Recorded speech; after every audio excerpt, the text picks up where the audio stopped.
Halo, bertemu dengan Bu Indi pada pembelajaran tematik kelas 5 SD. Kali ini kita akan belajar tema 1, organ gerak hewan dan manusia, subtema 3, lingkungan dan manfaatnya, pembelajaran 3. Tujuan pembelajaran yang akan kita capai yaitu 1. Kalian mampu mengidentifikasi pengaruh kondisi geografis bangsa Indonesia sebagai negara maritim dan kepulauan terhadap kondisi sosial dan ekonomi masyarakat secara peduli. 2. Kalian mampu membedakan pengaruh kondisi geografis bangsa Indonesia sebagai negara maritim dan kepulauan terhadap kondisi sosial dan ekonomi masyarakat secara bertanggung jawab. 3. Kalian dapat menentukan ide pokok dari bacaan secara percaya diri. 4. Kalian dapat menyebutkan perilaku yang sesuai dengan nilai-nilai Pancasila dengan percaya diri. Lani sangat kagum dengan potensi alam yang ada di wilayah Madura. Pulau Madura masuk dalam Provinsi Jawa Timur. Untuk mencapai Pulau Madura harus melewati Selat Madura.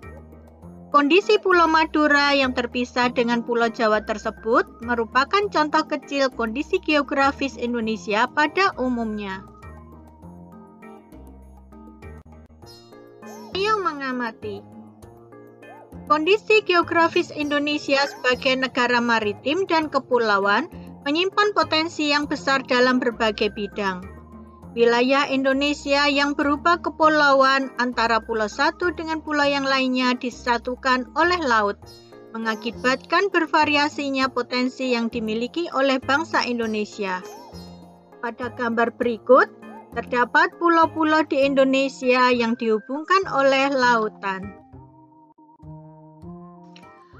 Kondisi geografis sebagai negara maritim dan kepulauan membawa banyak keuntungan bagi bangsa Indonesia.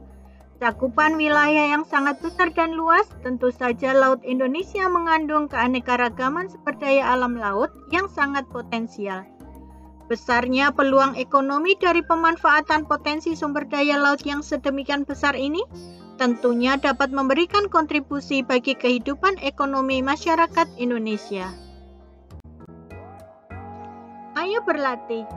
Kelompok masyarakat yang bisa merasakan langsung potensi kekayaan sumber daya kelautan ini adalah masyarakat yang berada di pesisir. Banyak jenis pekerjaan yang bisa diusahakan untuk menunjang kehidupan ekonominya. Ayo sebutkan jenis-jenis usaha atau pekerjaan yang berkaitan dengan pemanfaatan sumber daya alam laut di Indonesia.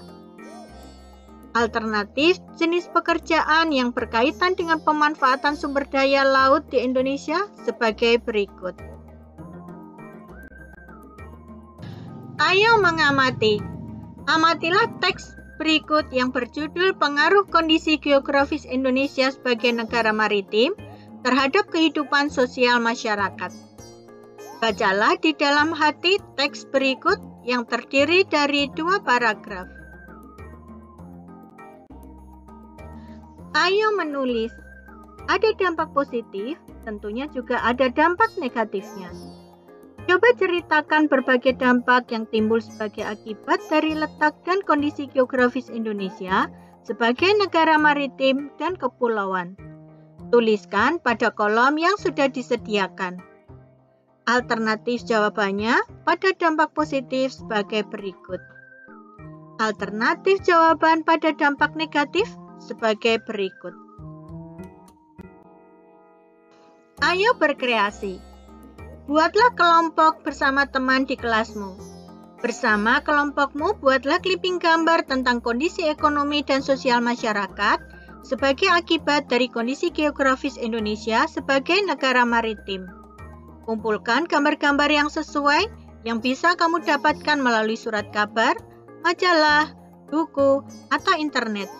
Berilah penjelasan singkat dari setiap gambar yang kamu kumpulkan. Susunlah gambar-gambar yang telah kamu kumpulkan menjadi sebuah buku.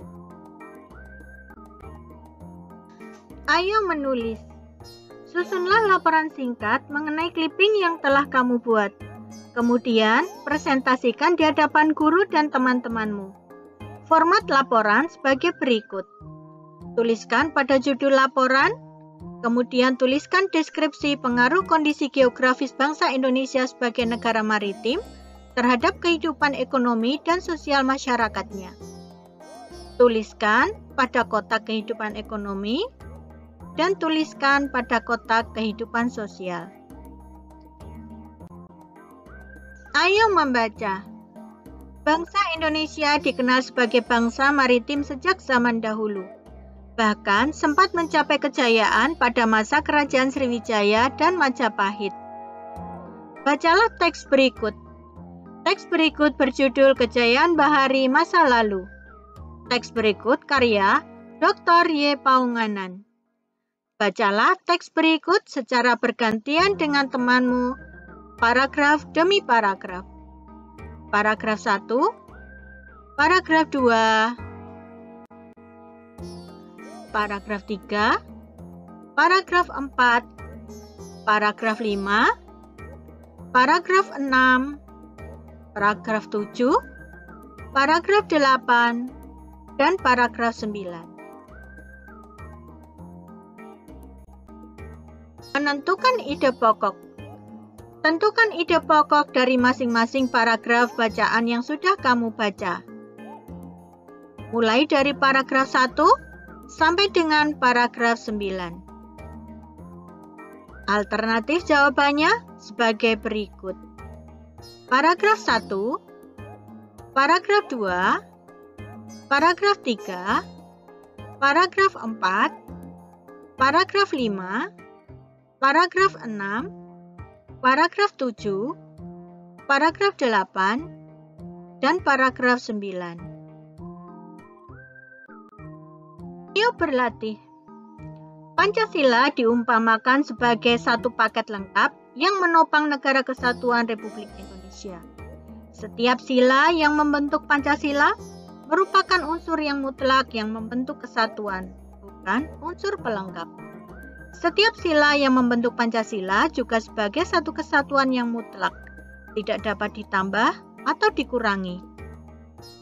Untuk menambah pemahamanmu bahwa sila-sila dalam Pancasila merupakan satu kesatuan yang utuh dan setiap sila dijiwai dan menjiwai sila yang lain, coba sebutkan contoh-contoh perilaku berikut yang mencerminkan sila-sila apa saja.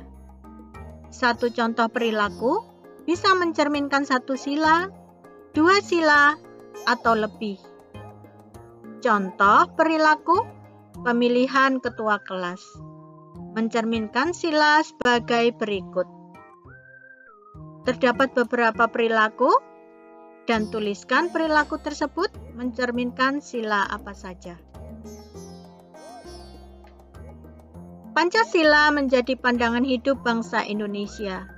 Maka dari itu, perilaku dan sikap masyarakatnya haruslah mencerminkan nilai-nilai luhur Pancasila.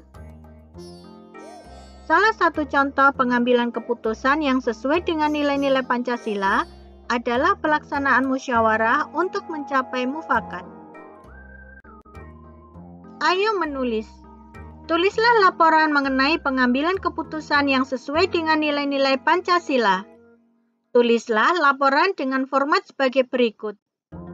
Pertama, tuliskan judulnya, kemudian tulis nama penyusun, tulislah hari dan tanggal, tulislah isi laporan pada kotak yang sudah disediakan. Kamu sudah selesai melaksanakan seluruh kegiatan pembelajaran. Mari kita renungkan sebagai bentuk refleksi. Dengan mempelajari letak geografis dan kondisi geografis Indonesia sebagai negara maritim, kita makin bangga dan bersyukur menjadi warga negara Indonesia. Namun juga perlu diingat bahwa dengan kondisi tersebut akan banyak terjadi penyerapan, pertukaran, peleburan, percampuran, dan pembauran nilai dan budaya dari daerah atau negara lain.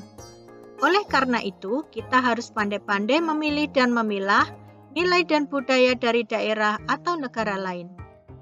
Bagaimanakah sikapmu terhadap masuknya nilai dan budaya dari daerah atau negara lain? Tulislah pada kotak yang sudah disediakan. Kamu sudah melakukan kegiatan pembelajaran bersama dengan guru dan teman-temanmu.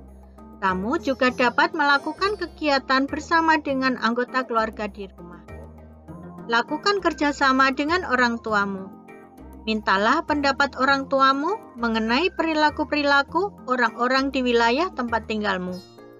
Adakah perilaku mereka yang sesuai dengan nilai-nilai yang terkandung dalam sila-sila Pancasila? Tuliskan pada bukumu. Kamu sudah menyelesaikan seluruh kegiatan pembelajaran. Apabila hasil belajarnya masih di bawah KKM, coba simak kegiatan pembelajaran kembali. Apabila hasil belajarnya sudah di atas KKM, silakan lanjutkan ke pembelajaran tema 1, subtema 3, pembelajaran 4. Salam sehat, selalu semangat, dan terus berprestasi. Sampai jumpa.